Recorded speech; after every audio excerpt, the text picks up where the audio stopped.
एमती अति फुला फुला दिन सारा नरम रहिला परी गोटे मसला दिया चाउल पुरी आज आम बनइबा जहाँकि देखा कि देखु जी सुंदर देखा जाउची खाइया को मध्य सेतिकी टेस्ट लगी थाए।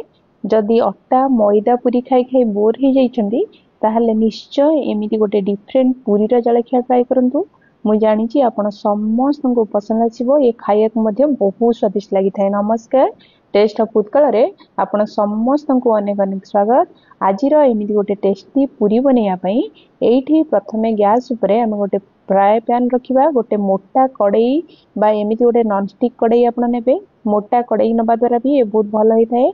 एबे एथिरे मु मापिकी 2 कप पानी देदेली मापिकी नवा द्वारा आमर जंतुणी पूरा परफेक्ट बनिबो। आउ स्वाद अनुसार एठी टिके लूण देदबा आउ गोटे टेबल स्पून गुआ घिओ ये मु ऐड करुची जोटा कि बास्ना बहुत बढ़िया करि थाए। आउ आमे जो जंतुणी प्रस्तुत करवा एटा कड़ई रु बहुत भल भाव में छाड़ी जाई थाए। तेणु मने करिकी एटे गोटे टेबल स्पून गुआ घिओ देबे। एबे गोटे टेबल स्पून जुआणी की मु एमती हाथ रे टिके मैश करके नउची जोटा कि बास्ना बहुत बढ़िया करि थाए। आउ हमर पूरी बहुत खाइबा को टेस्ट लगी थाए। आउ आधा टेबल स्पून एठी मु जीरा दउची। जीरा एठी ऑप्शनल अछि, आपण चाहिले याको ऐड करि परिबे नले स्किप करि परिबे। आउ टिके फ्लेवर एनहांस पई एटा मु देइची। आउ टिके कस्तूरी मेथी की एमती हाथ रे टिके मैश करनबा एथिरे ऐड करबा जोटा कि पूरी रो बास्ना को आउ टिके 2 गुणा बढ़ाई देइ थाए।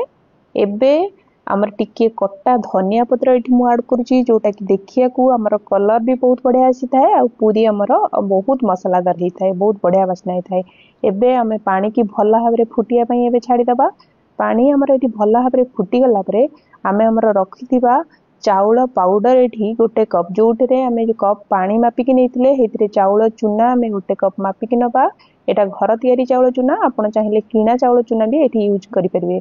एबे को आमे एमती कंटीन्यूअस चले की गोटे स्मूथ डो प्रस्तुत करिबा। जेमिति एमती कंटीन्यूअस चलंतु जेमिति कि हमर चाउल चूना गेटा बांधिबनी। गेटा बांधिबा द्वारा हमर पूरी भल्ला भाबरे बेली परिबानी।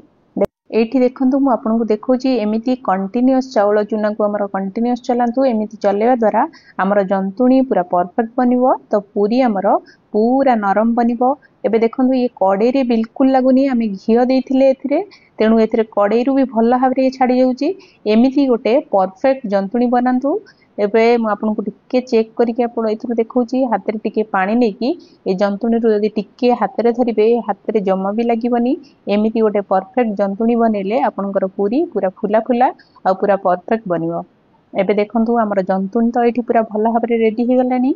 एबे आकु साइड करिबा आउ गोटे प्लेट आमे नबा जो घिओ देकी एमिति आकु टिके भल्ला भाबरे स्प्रेड कर दबा। एमिति घिओ दबा द्वारा आमे एथिरे जदि जंतुणी के रखिबा जंतुणी जमा तळे लागिबनी, परफेक्ट भाबरे छाडी जिवो। एबे आमे रखिथिबा हमर जंतुणी के प्लेट को दे दबा आउ टिके आकु चारियाडे स्प्रेड करनबा जेमति हल्का टिके ठंडा ही जिवो। हाथ रे धरी हेला भलिया टिके ठंडा ही जिवो। एबे आकु आमे भल्ला भाबरे टिके एमती स्प्रेड करनबा मु जेमती देखौची। एबे देखंतु हाथ रे टिके तेल बा घिओ देकी टिके हमर जंतुणी के एठी मु चेक करनौची। जंतुणी टिके हाथ रे धरी हेला भलिया ठंडा ही गलानी। एबे आकु आमे एमती हाथ रे चकटी की गोटे भल्ला स्मूथ डो बनेबा। एमितिया को चकटिवा द्वारा एथिरे जदि किछि लम्प्स बा गेटा गेटा थिबो ये भल्ला भाबरे जंतुणी सहित मिसी जिवो। एमित गोटे परफेक्ट जंतुणी आमे बनै नैथिले। आ जदि टिके भी किछि किछि गेटा बांधी थिबो एमिति चकटिवा द्वारा ये भल्ला भाबरे स्मूथ हे जिवो। तो हमर पूरी भल्ला भाबरे बेली हबो आ परफेक्ट बनिबो। एबे देखंतु एठी मु भल्ला भाबरे को चकटी नेची आ गोटे स्मूथ डो बनि के एठी रेडी हे गला। हाथ रे टिके एमिति अट्टा गुळा टाइप रो आमे अल्प टिके टिके नेकी टिके मोटा साइज रो नेबे जेमति कि हमर पूरी बेलिया को बहुत भला हबो। आउ टिके ताको पाउडर अट्टा पाउडर रे गोळई की मु आपनको एठी टिके बेली की देखौची। मो वीडियो आपनको पसंद आसिले प्लीज गोटे लाइक निश्चय करिवे। चैनल ले नुआ थिले सब्सक्राइब करिया को भूलिबेनी। पाखरे थिबा बेल आइकन को मने करिके क्लिक करंतु। मु अपलोड करिवा नुआ नुआ वीडियो रो नोटिफिकेशन आपनको आगे जिवो। एबे देखंतु मु एठी पूरी हमर एठी बेली सालजेनी टिके आवडा खावडा हे के बेला हिची। आपण चाहिले आको एमती डायरेक्ट छाणी परिबे आ जदि पूरा परफेक्ट शेप आ साइज दवा पई चाहउचंती एमती कोनोसी गोटे बाउल बा कोनोसी गोटे प्लेट फिक्स करंतु जोथिरे आपण पूरी की काटी परिबे। एमती आपनको काटी की देखौची। आ जो रेस्ट यार पार्ट टा रहिला एमे ताको बाहर करनबा। आउ हमर जो डो बंचीची सेथिरे हम ताको मिसे की पुनी थरे नेक्स्ट पूरी बेलीला बळे आकु हमें बेली परिबा। एबे देखंतु पूरा परफेक्ट साइज रो पूरी केते बढ़िया देखा जाउची मझिरे पूरा सब मसला मसला देखा जाउची आ बहुत सुंदर देखा जाउची। एबे एमती गोटे फ्राए पैन रे मु तेल गरम करके रखिथिली तेल गरम हेलानी कि नहीं आपण टिके से डोर एथिरे पकेकी टिके चेक करनबा आमे एटे। एबे देखंतु हमर तेल भी भल भाबरे एठी गरम हे सलानी। एबे आमे बेली की रखिथिबा पूरी की गोटे गोटे करके एथिरे दे दबा। एबे तेल को मने रखंतु एठी टिके मीडियम टू हाई फ्लेम रे करिवे आ तेल भल भाबरे गरम हे सला परे ही पूरी की पकेबे नहले ये बहुत तेल अब्जर्व करथाए। एबे देखंतु हमर पूरी बहुत भल भाबरे एठी फुली सलानी। एबे ताकू अपोजिट साइड के हमें उल्टे दबा और दुई पट साइड भल भाबरे टिके फ्राए हवा पई छाडी दबा। पूरी भल भाबरे फ्राए हे गला परे ही हमें ताकू बाहर करिवा। एठी देखंतु ये पूरा दुई साइड भल भाबरे हे गलानी एमती गोटे जाली चोटी साहाय्य रे हमें ताकू बाहर करनबा। एबे हमें आउ गोटे पूरी एमती करके पके दबा गोटे गोटे करके एठी हमें सब पूरी की एमती छाणी नबा।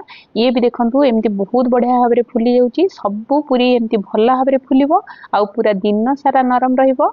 एबे देखंतु बनी की रेडी हे गला अति नरम आउ टेस्टी चाउलर पूरी। आपनको मो वीडियो केमिति लागिला मते कमेंट बॉक्स रे लिखिकी निश्चय जणाइबे। देखंतु ये बहुत नरम हेची रहुची। नमस्कार देखा हबो नेक्स्ट वीडियो।